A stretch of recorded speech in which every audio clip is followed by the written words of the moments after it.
O que esperar para o mercado imobiliário em 2023? Se você está aqui me acompanhando, você com certeza deve estar aí com grandes expectativas. Diego, o cenário político vai influenciar? Diego, o que é que eu posso estar esperando do mercado de 2023? Seja nos programas habitacionais como Casa Verde e Amarela, seja no crédito imobiliário como o SBPE. Diego, me dá a sua opinião. Eu tô querendo entender um pouco mais. E, obviamente, se você quer se especializar, se você quer entender sobre o mercado imobiliário, você chegou no canal certo. Já se inscreve aqui no nosso canal do YouTube do minhacasafinanciada.com e nesse vídeo a gente vai estar falando exatamente as projeções, o que você pode estar esperando para o nosso mercado a seguir. Vamos nessa, me acompanha, vem comigo. Primeira coisa que a gente tem que estar entendendo, pessoal, é o cenário atual.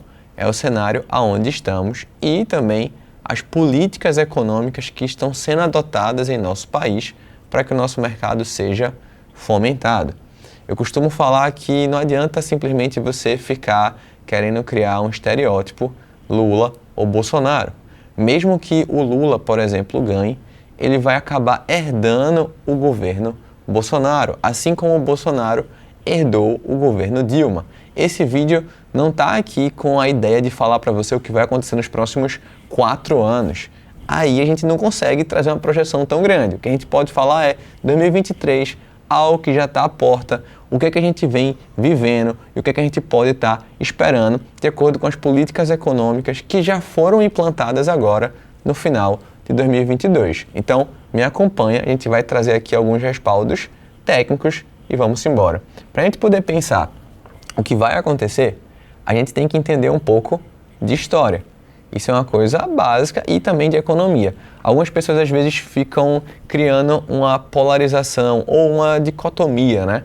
Assim, não tem nada a ver. Construção, economia, política, não dá para falar sobre essas coisas, não se misturam. Pessoal, construção civil é economia.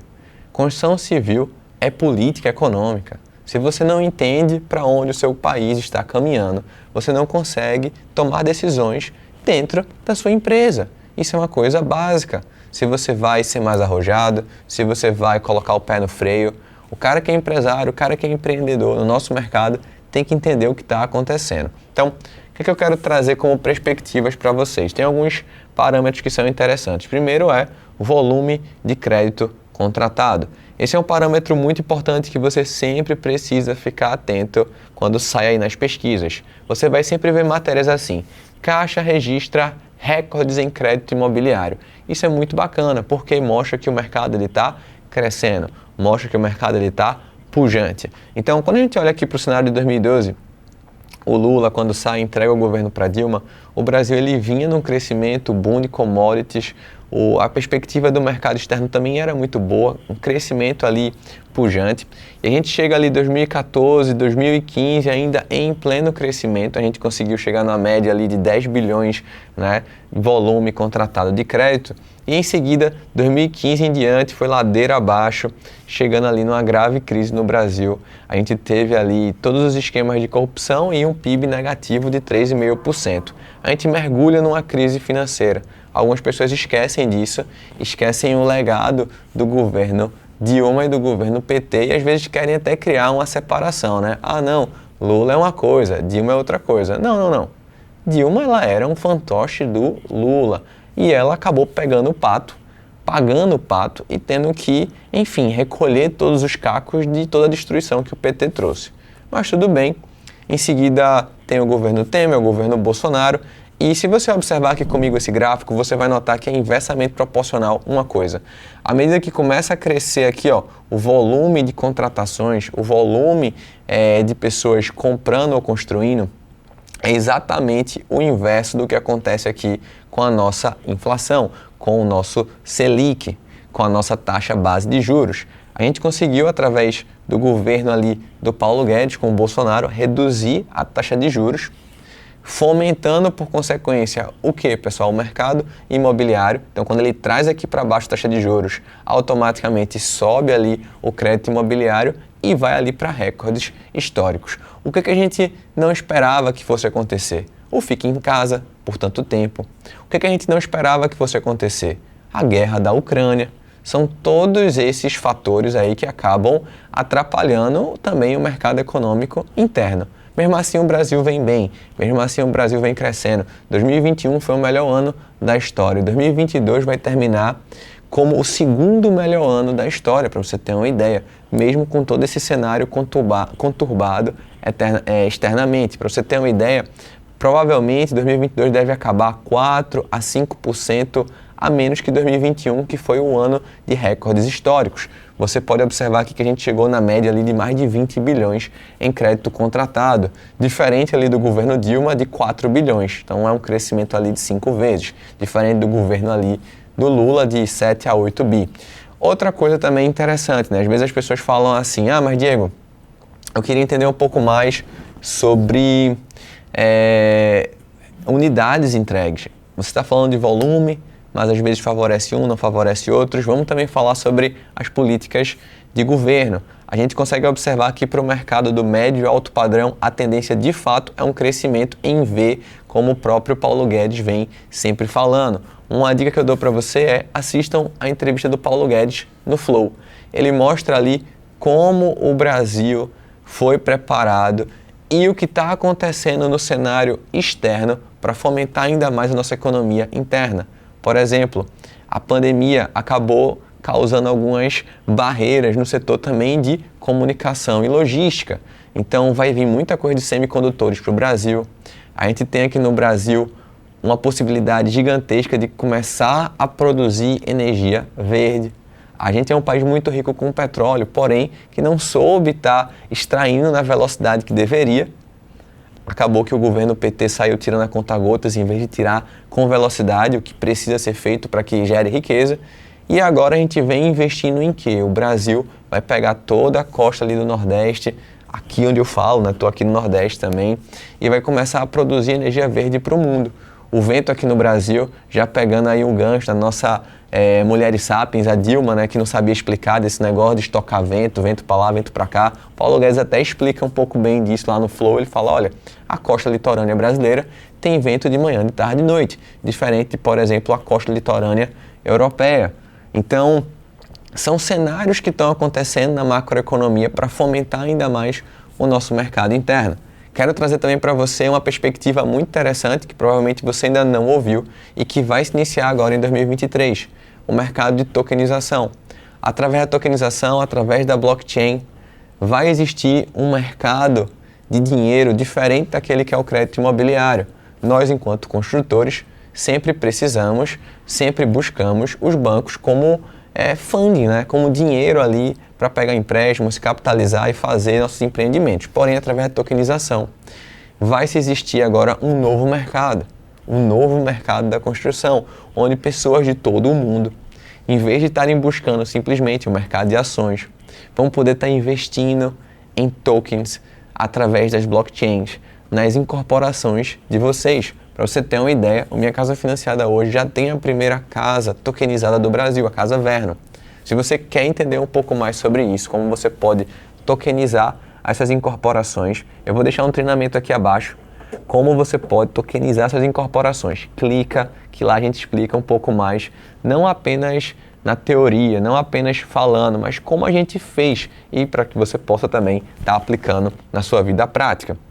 Então, o que a gente começou a observar aqui? Esses gráficos estão em junho de 2022, mas aí eu vou contextualizando para você. A gente chegou na taxa máxima histórica da Selic, 13,75, algo muito parecido com o que tinha antes no governo PT. A inflação ali deve terminar abaixo dos 6% esse ano. Então, quando você olha para esse contexto dos 4 anos ali do governo Bolsonaro, você consegue observar que mesmo com guerra, mesmo com pandemia, você tem um cenário que é o quê? Guerras e pandemias no cenário externo representam para o governo Bolsonaro aquilo que é o governo PT no dia a dia do nosso povo brasileiro. Mas aí você pode estar se questionando, mas Diego, eu queria saber sobre os programas habitacionais. De fato, as pessoas que mais sofreram com o aumento dos insumos, de fato, as pessoas que mais sofreram com toda esse turbilhão que aconteceu, foi quem? O pessoal da baixa renda. Inclusive, se você observar aqui, eu trouxe um outro gráfico para você. Entre agosto, outubro, dezembro de 2020, a gente teve um crescimento gigantesco em relação aos materiais e equipamentos. Foram eles que mais subiram dentro da construção civil. O INCC, a mão de obra, serviços também subiram, mas não subiu assim como subiram os materiais. O que já vem, né, mostrando cada vez mais uma tendência de queda. Se você observa esse gráfico aqui, outubro para dezembro, você vai observar, né, agosto, setembro, outubro, dezembro, que é exatamente a mesma época que teve esse crescimento vertiginoso aqui do nosso mercado imobiliário. O que aconteceu? Muita demanda reprimida, as pessoas querendo reformar, as pessoas querendo construir e um crescimento acelerado. Obviamente, a indústria, ela não estava preparada. Então, você que está preocupado, poxa, como é que vai reduzir o preço dos insumos? Fica tranquilo também, a gente já tem políticas públicas para isso. Diferente dos demais governos, esse governo atual, ele fez o quê? Ele trouxe a redução do imposto sobre os produtos industrializados em 35%. Já existiam outras políticas públicas no Brasil onde existia redução de imposto no varejo, nas linhas brancas. Vocês lembram quando iam comprar lá no mercado? Hoje em dia a ideia não é essa, a ideia é fomentar quem, pessoal? Fomentar a indústria para que ela possa produzir cada vez mais. Essa é a diferença, por exemplo, de um governo liberal para um governo de esquerda. O governo de esquerda ele faz o quê? Ele baixa na ponta para mostrar para a população que está fazendo algo, em vez de fomentar a cadeia da indústria para que de fato ela possa produzir mais e por consequência fazer mais barato. Essa é a principal diferença daqueles que de fato fazem e daqueles que de fato maqueiam. Por quê? É uma questão de cosmovisão, é uma questão de pensamento ali ideológico. Nós sabemos que ao baixar a produção da indústria, ela consegue fazer mais barato, ela consegue fazer melhor, ela consegue trazer um produto mais competitivo, ela consegue até, inclusive, exportar e trazer dinheiro para o nosso país. Mas, obviamente, a visão do pessoal da esquerda não é essa. Ela vai falar assim, não, a gente acabar reduzindo o imposto da indústria, eles vão produzir pelo mesmo valor, eles vão ganhar mais dinheiro em cima de nós e eles vão nos explorar. Então, assim, essa é uma visão bem rápida, bem prática de como a nossa cosmovisão, de como uma política, seja liberal ou uma política de esquerda, ela influencia no nosso mercado. Na verdade, às vezes a gente vê uma notícia como essa e não entende. E essa é uma das notícias mais importantes do Brasil, a redução na indústria, para que ela possa produzir mais e, por consequência, baratear o preço dos insumos, baratear, no final das contas, os serviços, baratear toda a nossa cadeia construtiva. Mas, Diego, e o Casa Verde e Amarela? Obviamente, como eu falei aqui para você, o governo Bolsonaro, ele recebe o quê? Ele recebe o governo Dilma, né? Ele recebe aquele governo ali quebrado. E por ter subido o preço dos insumos, por ter subido todas essas coisas, o pessoal que estava ali no faixa 1, que é o pessoal mais carente, o pessoal que precisa ter o maior subsídio, acabou ali se desamparado. Na verdade, você teve ali também, por parte do governo Bolsonaro, várias obras que não foram entregues. Não sei se você lembra, mas a Dilma foi impeachmentada. Ela saiu do governo. A galera teve que assumir um pepino e botar para rodar. E o programa ele tinha vários problemas.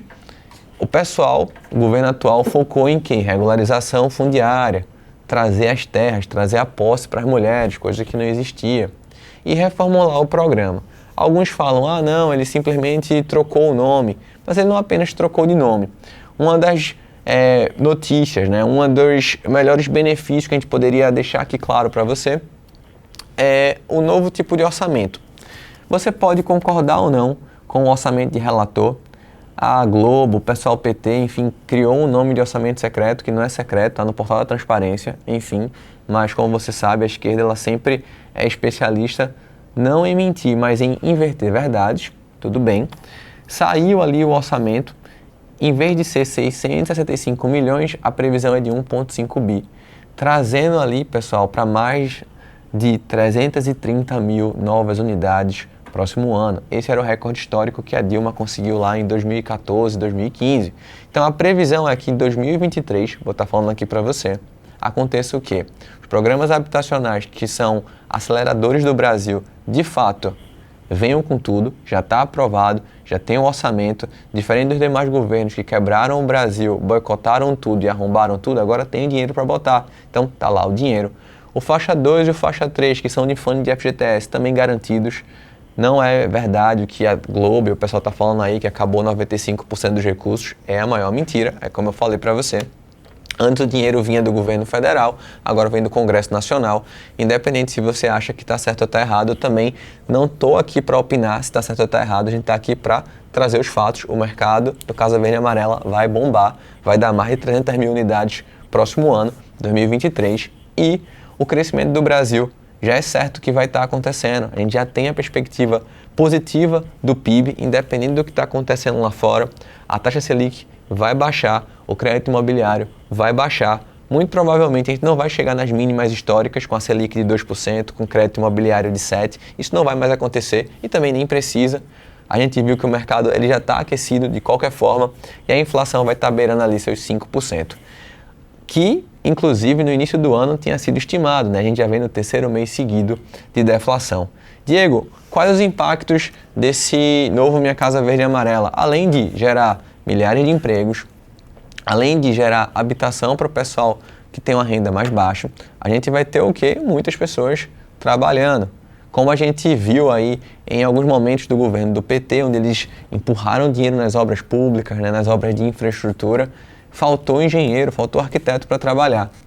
A gente acaba que, no cenário atual, hoje, eu costumo falar que a gente tem a seguinte diferença. Antes existia muito dinheiro na mão de poucos incorporadores. Hoje o dinheiro está diluído. Porém, esse dinheiro que estava diluído vai voltar a ser fomentado. Vai voltar a ser fomentado nos programas habitacionais, inclusive a Direcional, a Tenda, a Cury. Todas as empresas aí estão super felizes com essa nova mudança do Casa Verde e Amarela. Então, para você que está aqui, que nos acompanha, que é um empreendedor, fique feliz, você vai ganhar dinheiro em 2023. Se você é um cara que é funcionário, tem uma perspectiva de trabalhar em uma grande empresa, já olhe para essas grandes empresas, elas vão voltar com tudo. E, para terminar, se você está preocupado se Lula ou Bolsonaro vai ganhar, já quero te falar uma coisa. 2023, é certo que o Brasil vai crescer. Seja Lula, seja Bolsonaro. Eu fico triste por um motivo. A promessa que Lula faz, mesmo que infundada, de trazer picanha para as pessoas, vai se tornar real. Ele vai realmente trazer. Mas, obviamente, por ser um cleptomaníaco, ele vai voltar a roubar, destruir, vai fazer alguma coisa no Brasil de ruim. Normal. Ele vai herdar o governo Bolsonaro, o governo Paulo Guedes, pô. Ele vai herdar um negócio arrumadinho. É só não fazer besteira e com todo o Congresso ali da direita. O que ainda gera toda uma instabilidade, né? Muita gente já começa a falar, ele pode ser impeachmentado, e pode mesmo. O Congresso, tendo maioria, o cara tira quem quiser. Então o ponto é, estabilidade vai existir, o Brasil vai continuar crescendo, ponto. Se o governo de Bolsonaro vier, com Paulo Guedes e companhia ilimitada, o crescimento vai ser mais sólido e com menos problemas, com menos instabilidades políticas. Fica aí para você. E aí, na sua perspectiva, depois de toda essa análise, quem será melhor para o Brasil em 2023? Lula ou Bolsonaro? Escreve aqui abaixo. Espero em Deus de verdade que Bolsonaro vença e que não deixe que o PT volte de novo para destruir aqui o país. Se você acha que o PT não destruiu o país, velho, volta no vídeo, vê os gráficos que tu vai ver. É verdade. É verdade. Tamo junto, vamos construir o Brasil. Valeu!